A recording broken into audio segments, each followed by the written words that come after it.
Hola queridos amigos, hoy día estamos nuevamente acá con ustedes para tener una interesante conversación con un invitado de lujo. Bueno, vamos a partir por presentar a Sergio de Castro. Sergio de Castro es un economista que estudió en la Universidad Católica, que además fue decano de Economía de la Universidad Católica y después cuando... Ahora sí, continuamos nuestra conversación con Sergio de Castro.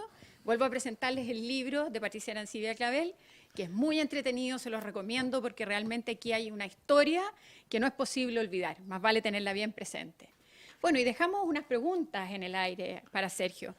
La primera pregunta era, como parte como decano de la Escuela de Economía, tienes un compromiso muy importante con lo que es la formación de los nuevos economistas y en el último tiempo nos hemos visto sacudidos por ciertos hechos en que se han visto involucrados algunos estudiantes de la universidad, que fueron estudiantes de la universidad, y se ha dicho que faltó una formación ética dentro de la Escuela de Economía. Se dice que para que un sistema económico funcione tiene que haber una ética, o la ética del capitalismo, como decía alguien por ahí. Mi pregunta ¿es cierto ese diagnóstico o eso se corrige por medio de regulaciones? Y la segunda pregunta, aprovechar, porque el sistema económico supone, el sistema de mercado, supone que existe una libre competencia y que en esa libre competencia las colusiones o los arreglos entre las grandes empresas alteran esa libre competencia y perjudican al consumidor. ¿De qué manera se corrige eso? ¿Qué es lo que puede hacer Chile como país en cuanto a legislación para impedir que esas situaciones se produzcan? A ver, yo creo que los seres humanos no somos ni diablo ni santo. Tenemos una mezcla. Y la ética la aprendemos y la mayor parte de la gente la aplica, pero de repente hay como tentaciones y algunos claudican, pero esa es la naturaleza humana. Así es. Si vemos otros aspectos de esa naturaleza, los problemas de la iglesia, por ejemplo, vemos que no somos ni santos Ni diablo. ni ¿Y diablo. cómo se enfrenta esa Bueno, hay una fractura sola, humana? hay una fórmula y la dijo Adam Smith, que fue el que descubrió el sistema de cómo la libertad de emprendimiento y la competencia hacían que la gente pensara en los otros para su propio beneficio. Entonces, mirara qué es lo que el otro necesitaba y entonces él se lo proveía y con eso ganaba dinero. Entonces, en provecho propio, él hacía el beneficio de la otra persona. Y esa es la fuerza del sistema. Pero el mismo Adam Smith dijo que los comerciantes solamente se reúnen para subir los precios. Y esa es una verdad muy profunda. Por eso, el año 73, cuando se decretó la libertad de los precios, pocos meses después se formó la Fiscalía Nacional Antimonopolio, precisamente para procurar que la gente no se coludiera y no empezaran a tratar de ganar dinero ilícitamente. Y eso se mantuvo y se fue incluso aumentando a través del tiempo porque habían comisiones antimonopolio en todas las grandes ciudades del país y había bastante control. Ahora, yo creo que es un poco quimérico pensar de que todo el mundo va a ser de altos estándares y altos niveles. Bueno, estamos viendo lo que pasó en Alemania con la Volkswagen, Bueno, por la ejemplo. Volkswagen es el ejemplo típico. Yo cuando leí eso dije, no, esto no puede ser. Tiene que haber un error. Aquí es otro país. Alemania no puede ser. Bueno, y era. ¿Y necesitamos un garrote para eso? ¿Necesitamos que No el cabe duda. Estado tome cartas en el asunto o las instituciones y hagan realmente, penalicen situaciones de esta naturaleza? No cabe ninguna duda. Es la única fórmula. Yo estuve hace muchos años en Cuba y una persona altamente colocada en el gobierno que nos recibió y nos paseó un poco, decía, la gente en Cuba no roba, es lo más honesta que hay, en fin. Pero cada vez que íbamos a alguna parte, él se bajaba y le decía al chofer, cierra bien el auto. Entonces yo le dije, oiga, le dije, usted dice que la gente, en fin, aquí es muy honrada, que no roba, pero le dice que cierre bien. Sí, me dice, hay que confiar, pero hay que vigilar. Entonces, eso es lo que hay que hacer. Y es un poco, yo creo, ser inocente de pensar que grupos enfrentados a la posibilidad de hacer una ganancia rápida, sobre todo si creen que van a hacerlo impunemente, no lo hagan. Lo más probable es que sí lo hagan. Y la impunidad va generando el desprecio a la ley. Malas señales. Mala señal. Entonces, obviamente que hay que hacerlo. ¿Cuánto está preparado Chile hoy, frente a todo lo que hemos estado viendo en estos últimos años, para lograr, digamos, tener una normativa más seria, cuando muchos de los que están legislando de alguna manera también están puestos en cuestión? Entonces, la pregunta es, ¿cómo logramos que no se ataque al modelo y que se entienda que no es el sillón de Donoto? Siempre me acuerdo del chiste frente a esto. No es el sillón, hermano, sino que es Donoto. Porque aquí lo que está pasando, Sergio, es que se está atacando con fuerza un modelo que le ha dado mucho progreso a Chile en cifras, es decir, que lo vemos en forma real y concreta. Pero, digamos, por algunas situaciones que han sucedido, por algunas, yo quisiera decir excepciones, se ha puesto el modelo en jaque. ¿Estás de acuerdo con esa mirada y qué se puede hacer, más allá de lo que hemos dicho? Bueno, a mí me parece que nosotros tenemos un problema, que la economía chilena es pequeña. Entonces, en cualquier sector, 2, 3, 4, 5 grandes empresas pueden producir mucho más del consumo nacional. En consecuencia, es difícil que haya mucha competencia. Incluso si uno ve Estados Unidos, hay sectores en que, a pesar de ese inmenso mercado que es, hay algunos sectores que hay muy pocas empresas. Se va concentrando. Entonces, claro. No hay espacio para los chicos. Obvio. Entonces, bueno, nosotros tenemos que hacernos cargo de ese tema y deben haber más recursos para vigilar y para controlar, como decía mi amigo cubano, porque si no, la gente va a aprovechar. Si eso, yo creo es parte de la naturaleza humana. Parte de la naturaleza humana. ¿Está en peligro hoy día el modelo realmente? No, yo creo que está en peligro, pero no por estas cosas que están pasando, porque esas cosas son de solución fácil. Si se adoptan las medidas, se establecen penalidades. En Estados Unidos, cualquier persona que hace un aprovechamiento de esta naturaleza recibe una multa de 3 o 4 veces lo que se ganó. Claro, obvio. Y Entonces, cárcel, Madoff tienen no que pensarlo mucho. Y además hay penas de cárcel para cierto tipo de delitos. Madoff recibió una penalidad que necesitaría renacer varias veces para cumplir la pena. Así nomás es. Entonces, ¿por qué está esa es la forma para que la gente no se atreva, porque le va a salir demasiado caro. Pero entonces, si le sale barato, obvio dice, bueno, paso por último un mal rato, pero quedo forrado para la vida. Una de las críticas que se le hacen al modelo es que genera mucha desigualdad y es un modelo, digamos, que no saca adelante a la gente porque sigue habiendo pobreza. Sí, bueno. ¿Te puedes hacer cargo de esa...? Esa es una tontera. Sí, bueno, pero no, es lo que piensa mucha gente. Crear desigualdad, no crea desigualdad. Muy por el contrario.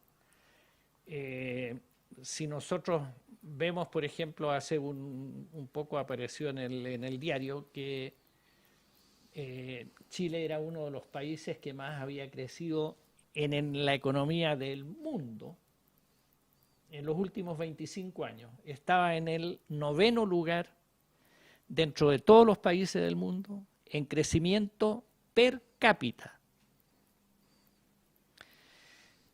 Ahora, eso no quiere decir que necesariamente haya habido un proceso de redistribución del ingreso, pero es obvio, yo creo, saliendo por la calle nomás a mirar, uno ve cómo ha mejorado el nivel de vida de todo el mundo. Y indicadores, por ejemplo, como los índices de mortalidad infantil. Los índices de mortalidad infantil en los años 70, si mal no recuerdo, eran del orden de 80 por 1000. Sí, era una locura. El año 90 estaba en 16 por 1000.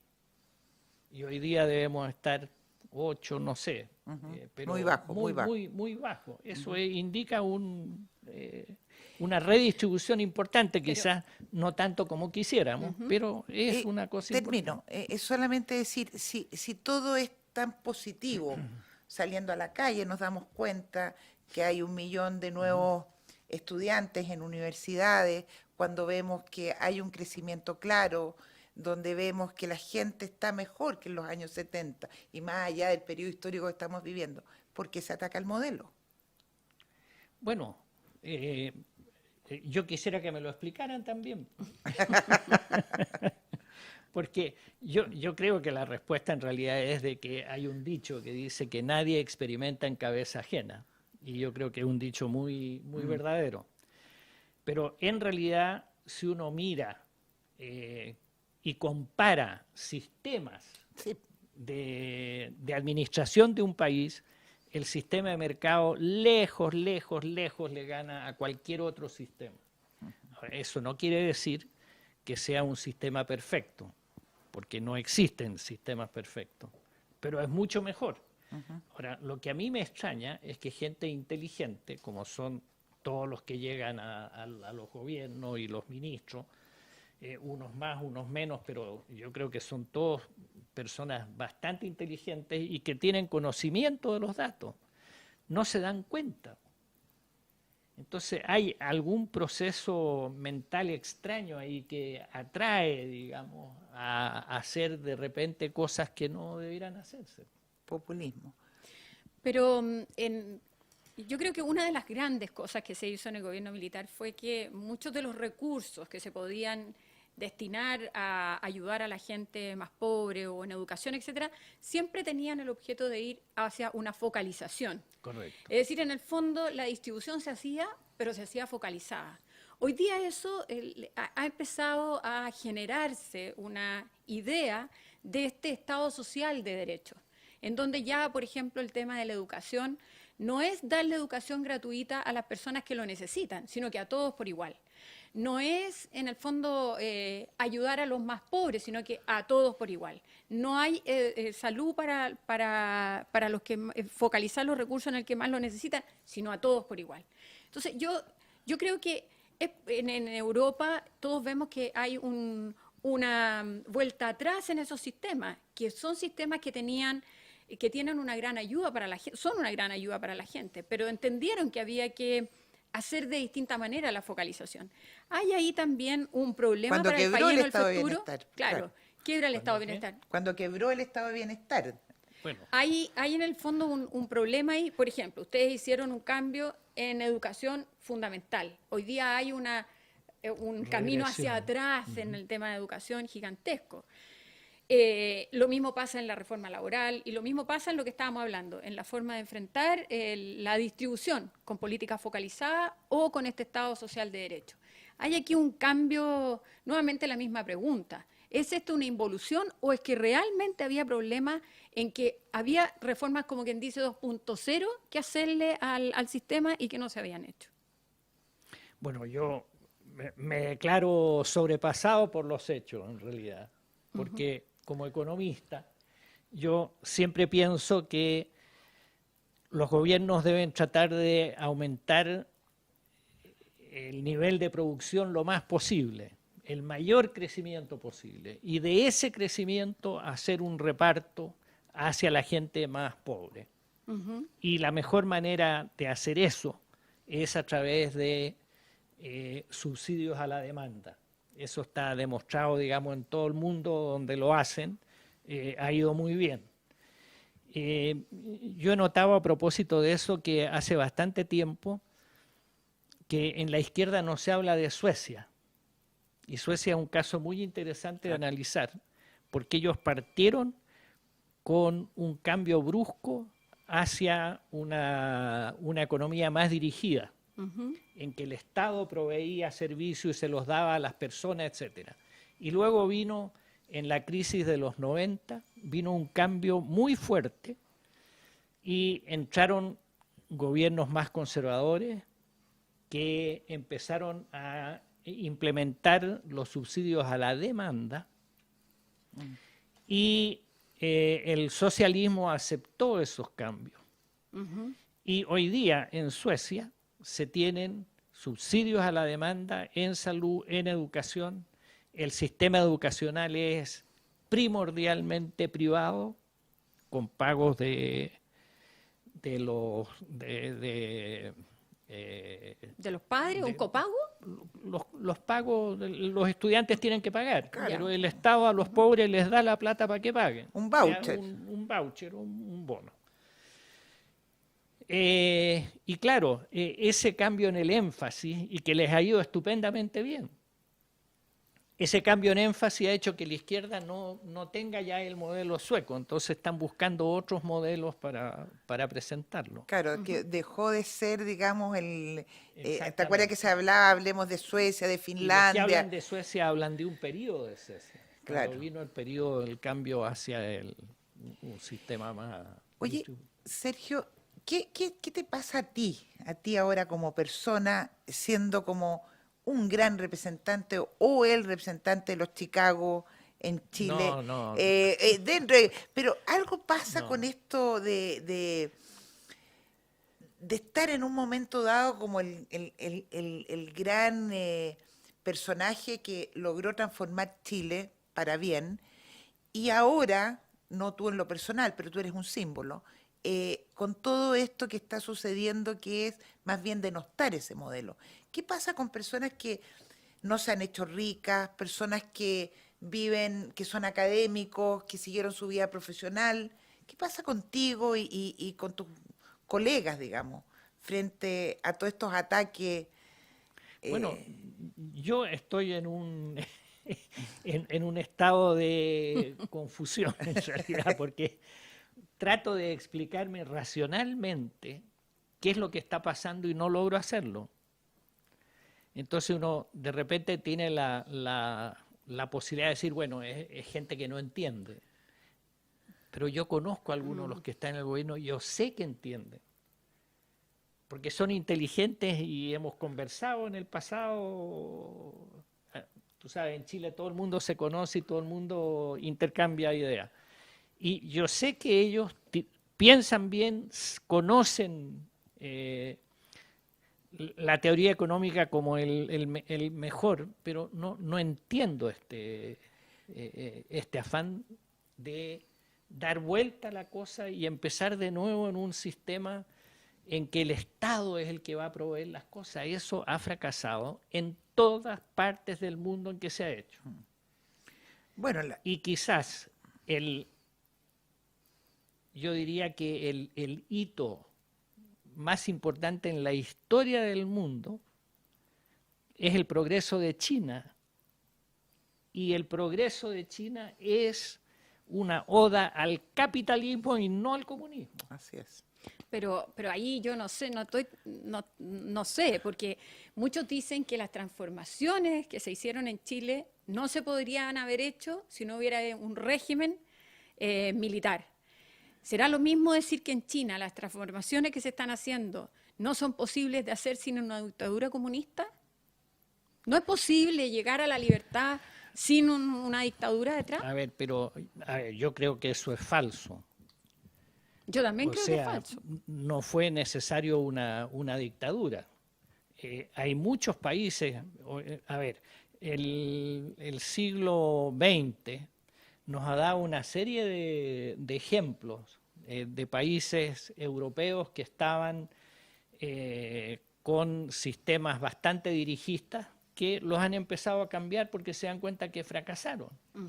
Y no ha sido necesaria una dictadura para eso. Claro, por eso yo digo que no sirve tanto el ejemplo de China, porque como que reafirma esa postura de que en Chile nada se podría haber hecho sin una dictadura. En China lo que ha permitido el despegue de China es la aplicación de un sistema bastante liberal desde el punto de vista económico. Pero sumamente liberal y puro, digamos. Bueno, vamos a tener que ir. Vamos a tener que parar un poquito. Pero vamos ¿cómo a si tener que estamos en ir a lo una mejor? pausa. ¿Cómo no vamos a ir a pausa en lo mejor del...? No, esto está demasiado entretenido. Yo no sé hasta qué hora nos vamos a quedar conversando, pero ya volvemos. Vamos a continuar nuestra conversación con Sergio de Castro en base a este libro, como les contaba, El arquitecto del modelo económico chileno, de Patricia Arancibia Clavel. Bueno, Sergio, una pregunta que a uno no es una pregunta, es que nos cuente. ¿Cómo fue para un joven que formó parte de un grupo que se sentían, que estaban estudiando afuera, que tuvieron que hacer esfuerzos muy grandes para poder conseguir sus títulos en Chicago, que tuvieron una vida difícil? Yo también estudié en Valparaíso y mis papás en Talca y sé lo que significa eso, que después volvieron acá a Chile y que fueron llamados y convocados al gobierno militar a hacer esta tarea titánica, cuando el país estaba realmente en una situación que parecía no tener vuelta. ¿Qué los motivó? ¿Qué hizo que estos jóvenes se sintieran impulsados a ayudar a Chile y después salir, en el fondo, como profesionales, como profesores, pero ninguno de ustedes, o la gran mayoría de ustedes, ninguno se enriqueció de los que estuvieron en el gobierno? ¿Qué hizo que estos jóvenes se sintieran convocados con el corazón a trabajar día y noche, a pesar de todas las dificultades, y mientras más trabajaban, al principio parecía que la cosa no tenía vuelta, como por ejemplo cuando la inflación no cedía o cuando se encontraban con verdaderos portazos cuando querían bajar los precios, o sea, liberar la fijación de precios, etcétera? Entonces, ¿qué hizo que este hombre, que este joven, se la jugara por Chile como se la jugó? Bueno, para empezar, yo creo que cuando uno estudia economía, está estudiando una ciencia social. Y es muy parecido a un médico que tiene que conocer el funcionamiento del cuerpo humano a la perfección. Los economistas tenemos que conocer cómo funciona el cuerpo económico de un país. Y es una cosa sumamente atractiva. Si ¿el cuerpo humano o la economía? Las dos cosas. Buena.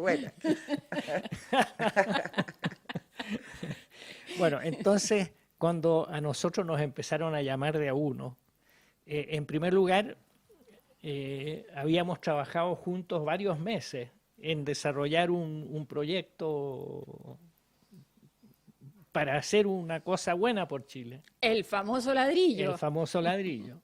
Entonces, hola tú, oye, ya ven. Entonces se formó una especie de espíritu de cuerpo que ya se había formado en Chicago. En Chicago nosotros nos ayudábamos en una forma realmente increíble. Cuéntanos anécdotas de eso. Cuéntanos anécdotas de eso. ¿Cómo se vivenciaba eso? Mira, era tan duro el estudio que un día a la semana nosotros a mediodía colgábamos los libros y o hacíamos una fiesta o nos íbamos a un bar en Chicago donde habíamos hecho buenas migas con el dueño, conocíamos a las niñas que atendían, a los clientes, y la fita, Luis Arturo Fuenzalida, toca cualquier instrumento de oído. Entonces teníamos una serie de instrumentos y yo soy lo más desorejado que hay. Entonces a mí me pasaban una cítara así, yo la movía y hacía harto ruido, ¿no? Y cantábamos, en fin. Entonces ahí botábamos tensiones. Pero eso formó un equipo de cuerpo importante. Después, cuando regresamos a la Universidad Católica, empezamos a hacer clases. Obviamente queríamos que esta fuera la mejor escuela de Chile o de Latinoamérica, ojalá. Entonces eso también formó un espíritu de cuerpo muy, muy grande. Y cuando llegamos al gobierno éramos todos amigos. Entonces... ¿Pero qué nos los fuimos motivaba? Porque yo creo que lo importante cuando tú dices que necesitaban conocer el cuerpo, pero el cuerpo en el buen sentido, el Claro. cuerpo económico del país, era porque ustedes se daban cuenta que habían falencias enormes.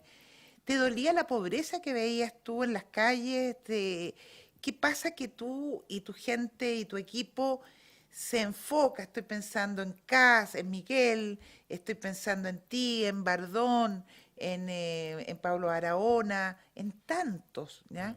Que dejan todo de lado para concentrarse en sacar a Chile adelante. ¿Qué es lo que ahí, qué es lo que te dolía? Bueno, a ver, mira, en lo personal, yo hacía clase en la Católica, era feliz haciendo clase y habría continuado seguramente el resto de mi vida, salvo por cosas que pasaron y que uno después dice, pucha, a lo mejor el destino creó esas cosas para que pasara esto. Exacto. Yo habría podido estar ahí feliz, muy contento, me llenaba. Después, cuando me llamaron a cooperar, ni lo pensé y no sé por qué. Encontré natural, ya me están pidiendo que vaya a asesorar al general González, creo que era. González. Fui a asesorar al general González. Re buena persona, nos hicimos amigos ya. Después conocí a otros y después llegó Pablo Barahona y llegaron una cantidad y se empezó a reunir y éramos todos los que habíamos trabajado, entonces ya era una cosa en común. Nunca pensé demasiado por qué ni cómo, no me hago ese tipo de, De reflexión. de Pero, reflexión. pero ¿no? piensa tú que Odeplan, en el gobierno militar, fue el primero que sacó el mapa de la extrema pobreza, por ejemplo. Claro. Fue el primer estudio que se hizo en Chile real, concreto, para medir de qué estábamos hablando. Y eso lo hizo tu equipo, dirigido por ti, pues, Sergio. Sí, bueno, pero a ver, de alguna manera los problemas de pobreza, de gente que no puede alimentar a sus hijos, son cosas que llegan a un gobierno por distintos lugares y permean toda la capa. Entonces a nosotros claro que nos preocupaba la pobreza, sobre todo la extrema pobreza. Así que fue natural que Odeplan empezara a estudiar eso y Miguel era un tipo maravilloso Miguel Cas. y él tenía esa inquietud y la volcó a esto de hacer el mapa de la extrema pobreza, que fue muy iluminador porque dijo dónde estaba la verdadera pobreza y no estaba donde la gente normalmente creía que estaba. ¿Te fijas? Y se pudo llegar mucho mejor con los Entonces se pudo focalizar, y ese fue el gran invento de Miguel Cast, focalizar el gasto en En donde se necesitaba. para la pobreza, donde se necesitaba. Bueno, vámonos un poquito a la contingencia, pues, Sergio. Vamos a hablar de educación, vamos a hablar de reforma Estás laboral. muy coqueta, Cata. Siempre he sido. Sí, ¿no? Es muy un mal. coqueta, estás muy coqueta. Es un mal que llevo desde nacimiento, y Ya. se lo agradezco a mi madre. Bueno, porque ustedes hicieron una revolución importante en materia educacional. Por ejemplo, trasladaron desde el Estado centralizado a las municipalidades. Y en los municipios había problemas en la gestión de los colegios. Había un gran problema, porque muchas veces se desvían los recursos, los alcaldes tienen otros intereses, las corporaciones de educación no han funcionado tal vez con la eficiencia que se debía. Pero hoy día, en vez de mejorar eso, tenemos un proyecto que vuelve a empezar a centralizar de nuevo la educación básica, digamos la educación municipal. Después tenemos la educación universitaria. Ustedes hicieron una revolución al abrir a las universidades privadas y permitir que muchos jóvenes que nunca habrían podido acceder con el sistema educacional que existía, que a pesar de ser gratuito era tremendamente elitista, muchos jóvenes que no tenían posibilidades de entrar a la universidad ahora entraran. Sin embargo, esos jóvenes para poder estudiar tenían que endeudarse con un crédito al 6%, que era imposible para las familias de la clase media. A pesar de que la ley decía que las universidades no tenían lucro, las universidades buscaron una fórmula para lucrar con la educación. Entonces, mi pregunta es, primero, si tú crees que hubieron ciertas, nuevamente, reformas 2.0 que debieron haberse hecho dentro del mismo sistema, y segundo, si tú crees que la involución va a ser volver a lo que había antes o era necesario este camino que se está emprendiendo ahora. Bueno, yo creo que la motivación, digamos, de la reforma educacional fue tomar conciencia de que la llamada gratuidad de la universidad, de la educación universitaria, no era tal, porque es gratis la universidad para el que tiene el ingreso necesario para poder subsistir estudiando y no trabajando. Entonces, la gente decía, no, en Chile es gratis la universidad, así que todo el mundo puede ir a la universidad. Mentira. Es que los mantenía el papá muchas veces. Si el papá los puede mantener, sí, pero un muchacho en una familia pobre, la familia no puede prescindir de la generación de ingresos que va a hacer el muchacho trabajando en vez de estudiando. Claro. Entonces, por eso se nos ocurrió la idea de becas y la idea de préstamos, si es que no podía hacerse con becas. Y la idea de los préstamos surgió porque en Chicago, un profesor muy, muy famoso, George, bueno, ya me voy a acordar. ¿Lewis? No. Yeah. Bueno, no importa. Bueno, un profesor hizo un estudio de el retorno a la inversión en educación. Entonces empezó a comparar cuánto ganaba gente que salía del colegio al trabajo y cuánto ganaba el que saliendo del colegio entraba a la universidad y estudiaba 2, 3, 4, 5 años, dependiendo de los niveles, ¿no? Entonces notó que el diferencial de remuneraciones era enorme, lo que significaba que calculando financieramente el valor de la educación tenía una rentabilidad formidable.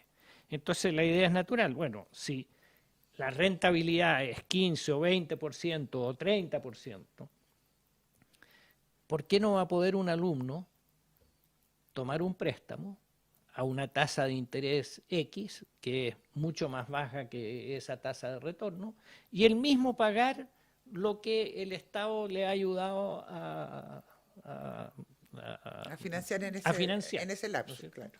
Ese fue básicamente. Ahora, la tasa del 6% obviamente era demasiado elevada, pero eran tasas de mercado en ese entonces. O sea, ¿la educación se trató como un bien de consumo? A ver, es un bien de inversión, no es un bien de consumo. Porque tú recuperas lo que hiciste. Si tú te consumes algo, ya lo gastaste y se terminó. Pero aquí es una inversión que te va rindiendo a ti a través del tiempo. Entonces, si con un porcentaje de eso, de ese mayor ingreso, porque tú has mejorado tu capacidad intelectual y productiva, tú puedes pagar tu educación, era normal. Y lo podía hacer cualquier persona, por pobre que fuera. Esa fue la estrategia de la filosofía del tema en lo educacional. Ahora, la tasa de interés obviamente puede haber sido muy, muy alta, pero eso se podría haber cambiado y eso es lo que quizás se debió haber hecho. Se hizo en el gobierno del presidente Piñera, se cambió el crédito con aval del Estado A 2%. de partida, se sacó de los bancos y pasó al Estado, Correcto. y en segundo lugar se bajó al 2% y se aumentaron mucho las becas. Pero al parecer no fue suficiente, porque esta como potencia con la que surge el movimiento estudiantil del 2011 y que pone en cuestión todo el sistema, es lo que hoy día está llevando a una legislación que el gobierno está bastante complicado. Están pretendiendo definir el financiamiento de las universidades por medio de una glosa presupuestaria. Sí, claro. Bueno. Pero eso me hace pensar o hacerte la pregunta, mucha gente cree que las personas que son partidarias de la economía de libre mercado o del modelo, son personas que creen que ese modelo es permanente, que surgió una vez y que no tiene cambio o no se adecúa. Entonces, eso no es así, ¿no es cierto? El modelo se tiene que ir adecuando, yo me imagino, y de hecho se ha hecho así, en base a la realidad, en base a las cosas que han ido pasando. Pero ¿por qué ha surgido esa idea de que el modelo es fijo? Es decir, que este modelo surgió el año 75 y ya no tiene cambio. No se puede adecuar, no se le puede mejorar. No, siempre se puede mejorar cualquier cosa. La cosa es que sacar a un sector empresarial para un lado y meter al gobierno, eso no es cambiar. No, claro. Eso es no voy a decir la palabra, pero no es lo lógico. ¿Ah? Y está ampliamente demostrado que los gobiernos en general, como productores, son sumamente ineficientes. ¿Ah? Y es fácil entenderlo porque un gobierno dura 4 años, viene un cambio de gobierno y todos los que entraron, que no tenían la más mínima idea de cómo se hacía aquello para lo cual los convocaron a hacer, y que al tercer año ya empiezan a cachar la cosa, al cuarto se van y entra otro que está ignorante, entonces es una cosa feroz. Mientras que en el sector privado la gente tiene muchos años de carrera, va adquiriendo experiencia y esa experiencia se va demostrando en cada vez una mejor forma de hacer las cosas, ¿te fijas? Entonces, en general, en todos los países del mundo se ha demostrado que el sistema de libre empresa, de mercado, como se le llama, es mucho mejor que una empresa dirigida. Y me surge una pregunta también, tratando de escuchar todas las críticas que se hacen al modelo, que tiene que ver con la regulación. Hay que regular, yo creo que hay que dar ciertas normas, eso estamos claros. Pero ¿quién regula al Estado, que es el que regula? No. Es decir, bueno, entonces mi problema es que... La regulación última es la votación de los ciudadanos. Claro, pero lamentablemente aquí se insiste en que el Estado es un mucho mejor administrador económico, en aquellos que no creen en el modelo del libre mercado.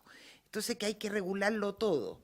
Entonces yo me pregunto por qué la gente que está trabajando en el Estado, que son personas igual que tú, que yo y que tú, ¿ya? ¿Quién lo regula a ellos? ¿Quién tiene la verdad en definitiva en esto? Como para llegar y cortarlo, cortar el queque, como quien dice. Entonces no tiene lógica.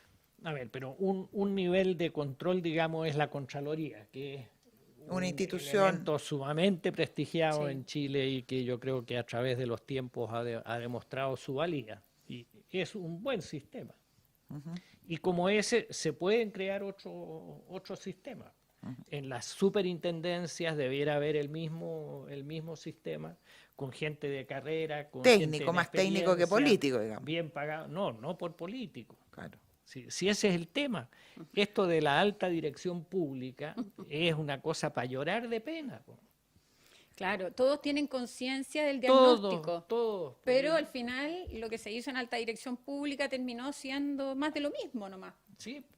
Más de lo mismo. No, y peor, porque se atropella una ley. Entonces más se desprestigia la ley. Otra de las cosas que se quieren cambiar dentro de las modernizaciones que hubo en la década del 80 es el tema laboral. ¿Qué te parece a ti lo que se está discutiendo hoy en torno a la ley laboral y sobre todo en que no haya reemplazo a la huelga? ¿Qué hacemos? Bueno, yo lo encuentro pésimo. En realidad, la tragedia de esto es que las leyes a menudo crean las situaciones que uno quisiera evitar. Si uno, como legislador, piensa que la relación laboral es antagónica, va a generar relaciones antagónicas. Si uno, al hacer la ley, cree que puede haber un buen entendimiento y hace la ley, va a haber un buen entendimiento. Entonces nosotros ahora estamos, desgraciadamente, yendo hacia un sistema en que hay la impresión de que las relaciones laborales son tremendamente antagónicas, que un sector está explotando a otro sector y que eso es lo normal, ¿te fijas? Entonces eso yo creo que va a terminar muy mal.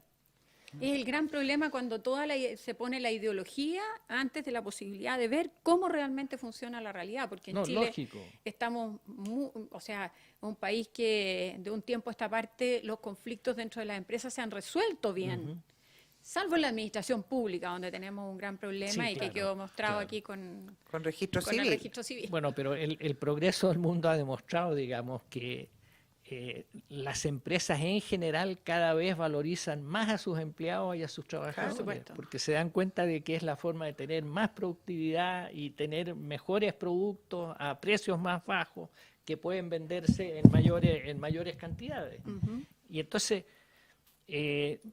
la administración de empresas enseña, digamos, de que tratar bien en general a la gente que trabaja en una empresa produce un aumento en las utilidades. Entonces, en general, los empresarios de lo que se quejan es de no poder encontrar gente mejor para sus empresas. O cuando se les va uno, dicen, por Dios, ¿cómo se pudo ir? En fin. Y entonces, no hay esa relación antagónica. Yo no la veo en ninguna parte. Claro, se crea. Pero si la ley establece eso, vamos a tener relaciones antagónicas y va a pasar lo que en el servicio... En el registro civil. Registro civil. ¿Tendremos modelo para rato, no? ¿Para qué? ¿Para rato? No sé, pues yo creo que mirando al mundo, el sistema que se ha ido imponiendo en todas partes es el sistema de libre mercado. Y es posible que se pueda cambiar durante un tiempo, pero no va a ser para muy largo. Con estas últimas palabras de Sergio de Castro, vamos a finalizar este programa. Pero yo quisiera primero agradecer muy sinceramente a un hombre extraordinario que se haya dado el tiempo de tener esta conversación, que ha sido tan ilustrativa, que nos ha mostrado al hombre, nos ha mostrado al economista, nos ha mostrado al chileno, que se lo jugó por Chile en momentos muy difíciles. Quiero agradecerle también a Patricia Arancibia por estar con nosotros, invitarlos a leer este libro extraordinario que se llama Sergio de Castro, el arquitecto del modelo económico chileno, y espero que esta conversación haya sido de interés para ustedes y que entre todos podamos seguir construyendo un mejor país.